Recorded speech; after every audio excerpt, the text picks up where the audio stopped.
menelaah Pancasila sebagai dasar negara dan pandangan hidup bangsa.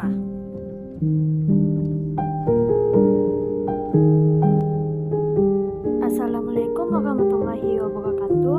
Kami dari kelompok 12 yang terdiri dari Dea Ananda dengan nomor NIM 12110018 dan Putri Wulandari dengan nomor NIM 12110009 dengan mata kuliah Pengembangan Materi PKN, dosen pengampu Ibu Mahalastasa Buju Basa Pipana MPD.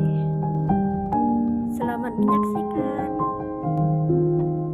Baiklah, langsung saja dengan pengertian saintifik. Pendekatan saintifik merupakan pembelajaran yang berpusat kepada siswa, bukan kepada guru. Guru itu hanya sebagai fasilitator. Pendekatan saintifik berisikan proses pembelajaran yang didesain agar siswa mengalami belajar secara aktif melalui suatu tahapan-tahapan. Adapun tahap-tahap berbasis saintifik ada 5 tahap. Yang pertama, mengamati. Yang kedua, menanya. Yang ketiga, mencoba atau mengumpulkan informasi. Yang keempat, mengasosiasi atau menalar. Yang kelima, mengkomunikasikan. Tahap yang pertama adalah mengamati. Aktivitas mengamati dapat diartikan sebagai upaya yang dilakukan secara sadar dengan menggunakan indera penglihatan, pendengaran, penciuman, peraba, dan perasa pada fakta atau peristiwa tertentu. Dan dengan mengamati merupakan metode yang mengutamakan pemaknaan proses pembelajaran. Contoh kegiatan mengamati yang dapat dilaksanakan oleh peserta didik dalam proses pembelajaran antara lain: sebelum guru memulai pembelajaran, peserta didik mengamati gambar pahlawan Indonesia yang sudah disediakan guru.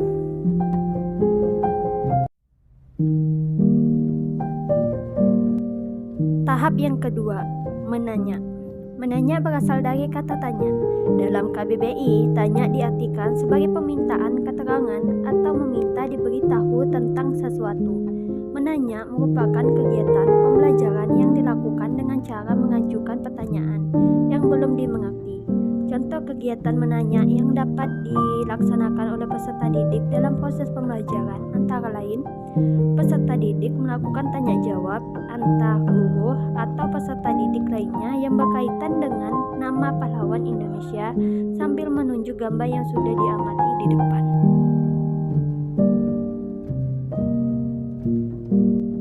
Tahap selanjutnya adalah mencoba atau eksplorasi. Kegiatan pembelajaran yang berupa pelakuan melalui pencobaan dalam mencari informasi seperti membaca buku teks atau website, melihat suatu objek atau kejadian atau aktivitas, dan wawancara dengan narasumber. Contoh kegiatan mencoba atau eksplorasi yang dapat dilaksanakan oleh peserta didik dalam proses pembelajaran antara lain: yang pertama, peserta didik memperagakan gerakan-gerakan baris berbaris pada saat upacara bendera. Yang kedua, peserta didik melakukan wawancara kepada petugas yang berada di Museum Kemerdekaan Indonesia.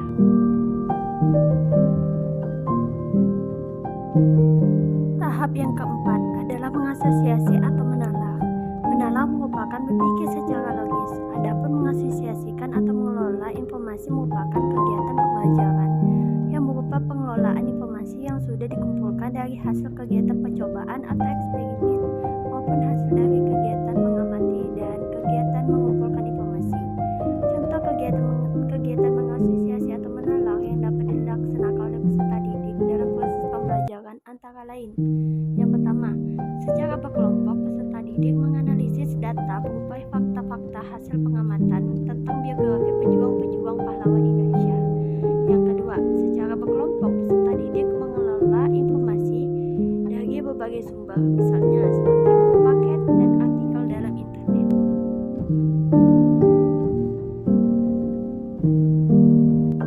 Tahap yang terakhir adalah mengomunikasikan.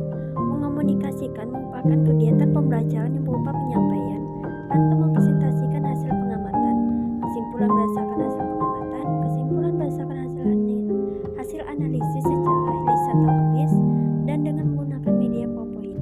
Contoh kegiatan mengomunikasikan yang dapat dilaksanakan oleh peserta didik dalam proses pembelajaran antara lain: peserta didik mempresentasikan hasil kerja kelompok di depan kelas, kelompok lain boleh memberikan pertanyaan, kritik maupun saran. Sekian dari kami, terima kasih. Wassalamualaikum warahmatullahi wabarakatuh.